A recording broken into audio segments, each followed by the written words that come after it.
40 बोसोरनि उनाव सरासनस्रा मानसिनि अंगआ लोरबां जालाङो। सरासनस्रायै बे जेंनाखौ बांसिन आइजोफोरनि सायाव नुनो मोनो।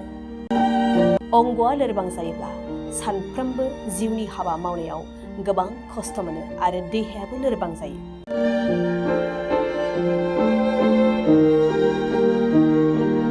बेनिखायनो जों देहानि फारसे जोबोद जर'खायै सांग्रां जानांगौ।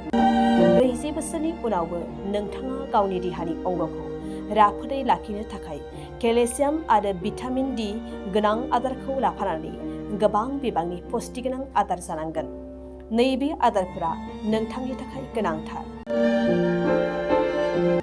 गाइखेर आरो गाइखेरजों बानायनाय जाग्रा बेसाद, गोथां बिलाइनि मैगंफोर, अट्स, केसरि, बोथोरनि बायदि फिथाइ, गाजर, मटर, दुम्रु फिथाइ, बायदि सालाद, काजु बादाम, दाउदै, गोदै आलुफोर, मैखुन, मुला, फालें मैगं बायदि बायदि।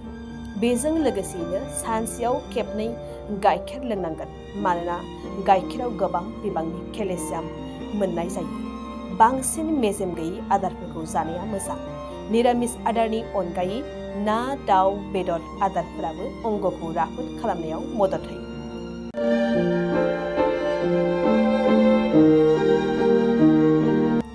सानसेयाव 8 निफ्राय 10 गिलाससो दै लोंनांगौ।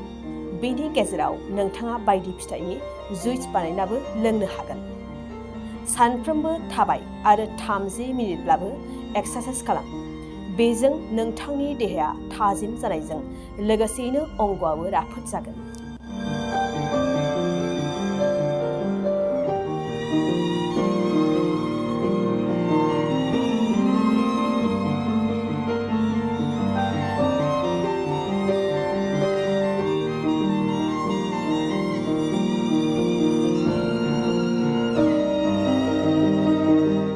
नोंथाङा सानाय सुनाय बेरामनि जेंनायाव दं नामा?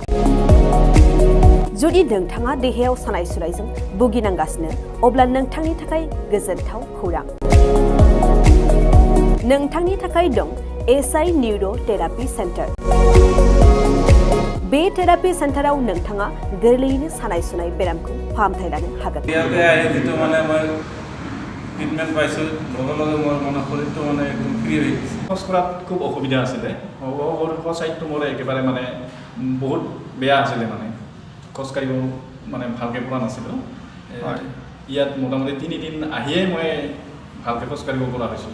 सिं सानाय, आफादावरि सानाय, मोदोम जरा सानाय, आइजोफोरनि जेंना, खर' सानाय बायदि बायदि बेरामखौ बे सेन्टाराव फाहामनाय जायो। एसआइ निउर' थेरापि सेन्टारा चिरांनि बेंटल सापागुरियाव दं। बे सेन्टाराव थानानैबो फाहामथाय लानो हानायनि सुबिदा दं। जुदि नोंथाङाबो फाहामथाय लानो लुबैदोंब्ला नैबे मबाइल नम्बर 7620160459 नङाब्ला 9476977956 आव थोंजोङै जगाजग खालामनो हागोन।